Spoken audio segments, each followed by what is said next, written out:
Hello বন্ধুরা, আজকে চলে এসেছি মেজ শীতলা মা দর্শন করতে। শ্রীরামপুরের পটুয়াপাড়ায় জাগ্রত মায়ের পুজো, যা তোমাদের সামনে ক্যামেরা বন্দি করলাম, তাই ভিডিওটা প্রথম থেকে শেষ পর্যন্ত তোমরা দেখতে থাকো। দেখতেই পাচ্ছ শ্রীরামপুরের মানিকতলা থেকে আমি সোজা হেঁটে যাচ্ছি পটুয়াপাড়ার দিকে। এখানে প্রচুর লাইন পড়েছে, যেহেতু আজকে বৃষ্টি পড়ছে। দেখতেই পাচ্ছ সবাই ছাতা নিয়ে দাঁড়িয়ে আছে পুজো দেওয়ার জন্য। যারা আমাকে চেনো না, আমি সঞ্চিতা মনময়ূরী ব্লগের সবাইকে জানাই স্বাগত। আজকে সকাল সকাল চলে এসেছি মায়ের দর্শনে।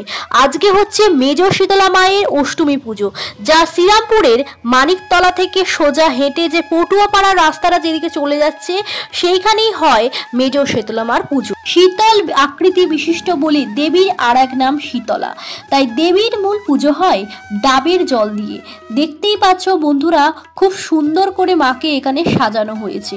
আর ডাব এখানে বিক্রি হচ্ছে, প্রচুর মানুষ এখানে লাইনে দাঁড়িয়ে রয়েছে মাকে পুজো দেওয়ার জন্য।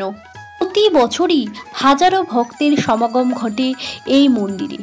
এই মন্দিরেই সারা বছর মা শীতলার পুজো হয়ে থাকে। অষ্টমীর দিন রং করে এই মাকে পুজো করা হয়ে থাকে। তোমরা যারা আসতে চাও, সারা বছরই মন্দির খোলা থাকে। দেখতেই পাচ্ছ এখান থেকে আমি ডাব কিনে লাইনে দাঁড়িয়ে পড়লাম। মন্দিরকে খুব সুন্দর করে সাজানো হয়েছে। আপনজনের কঠিন ব্যাধি ও স্বপ্ন পূরণের উদ্দেশ্যে বহু মানুষ মায়ের কাছে মানত করেন। মায়ের কাছে যদি ভক্তি ভরে কিছু চাওয়া হয়, মা তার মনস্কামনা পূর্ণ করেন।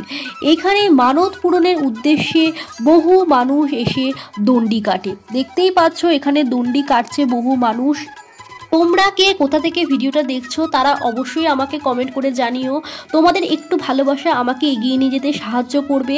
সাবস্ক্রাইব করছো না, অনেকেই ভিডিওটা দেখছো, সাবস্ক্রাইব করো। সাবস্ক্রাইব করতে কোনো টাকা লাগে না, সাবস্ক্রাইব করো, আমার অল বাটনটা ক্লিক করে দিও, আমার পাশে থেকো।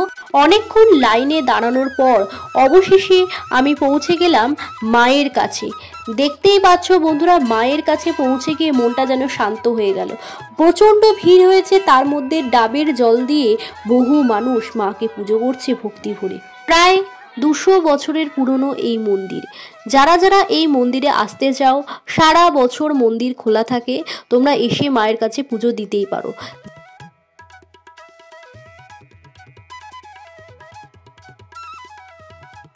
পুজো দেওয়া হয়ে যাওয়ার পর বাইরে দেখি লুচি ও আলুর দম, যারা পুজো দিচ্ছে সবাইকে দেয়া হচ্ছে। এখান থেকে লুচি আলুর দম নিয়ে আমি ধীরে ধীরে বাড়ির দিকে রওনা দিলাম বন্ধুরা। দেখতেই পাচ্ছ এখান থেকে আলুর দম রাখা রয়েছে, সবাইকে ধীরে ধীরে দেওয়া হচ্ছে। তখনও প্রচুর লাইন, প্রচুর মানুষ দাঁড়িয়ে রয়েছে মাকে পুজো দেওয়ার জন্য। আমি বাড়ি চলে গেলাম। আবার বিকালবেলা ঘুরে এসেছিলাম বন্ধুরা মায়ের কাছে, যেহেতু আমার বাড়ির সামনেই, সেই জন্য আমি বিকালবেলা, যেহেতু এখানে মায়ের পুজো উপলক্ষে 2 দিন ব্যাপী মেলা বসে, সেই মেলাটা ঘুরে দেখার জন্য আমি বিকেলবেলা আবার এসেছিলাম। দেখতেই পাচ্ছ তখনও যেহেতু অষ্টমী পুজো রয়েছে সারা দিন, তখনও পুজো চলছে মায়ের। তখন সকালের তুলনায় ভিড়টা কমে গেলেও তখনও মায়ের পুজো হচ্ছে বন্ধুরা। চলো এবার তোমাদের সামনে আমি মেলাটা ঘুরিয়ে দেখাই বন্ধুরা। দেখতেই পাচ্ছ এখানে হরেক রকমের জিনিসপত্র রাখা রয়েছে, প্রত্যেকটির দাম মাত্র 30 টাকা। দেখতেই পাচ্ছ এখানে চিরুনি, ক্লিপ, গার্ডার থেকে শুরু করে বিভিন্ন রকমের জিনিসপত্র রয়েছে। তোমরা ভিডিওটা দেখতে থাকো, কেউ স্কিপ করো না। এই দেখতে পাচ্ছ আমি হারটা দেখছি, এটার দামও মাত্র 30 টাকা।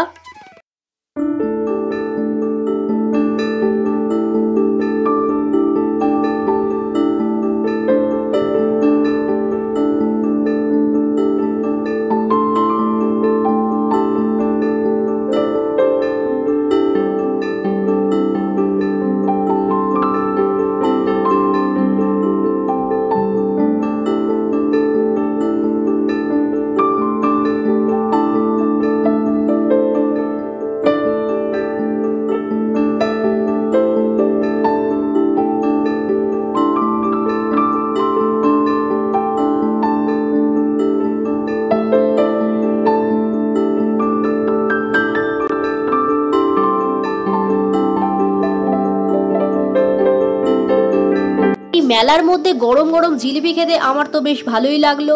তারপরে দেখতেই পাচ্ছি বাচ্চাদের এখানে নামতার বা বিভিন্ন রকমের 20 টাকা করে বইগুলো দারুণ পাওয়া যাচ্ছিল। বিভিন্ন রকমের বাচ্চাদের খেলার জিনিস থেকে রকমারি জিনিস এখানে রয়েছে। ভিডিওটা যদি তোমাদের ভালো লাগে তাহলে একটা লাইক করে দিও, কেমন লাগলো কমেন্টে অবশ্যই জানিও। আজকের মতো এই পর্যন্ত। সাবস্ক্রাইব করো, অল বাটনটা ক্লিক করে দিও। আজকের মতো টাটা, আবার দেখা হচ্ছে অন্য একটা ভিডিওতে।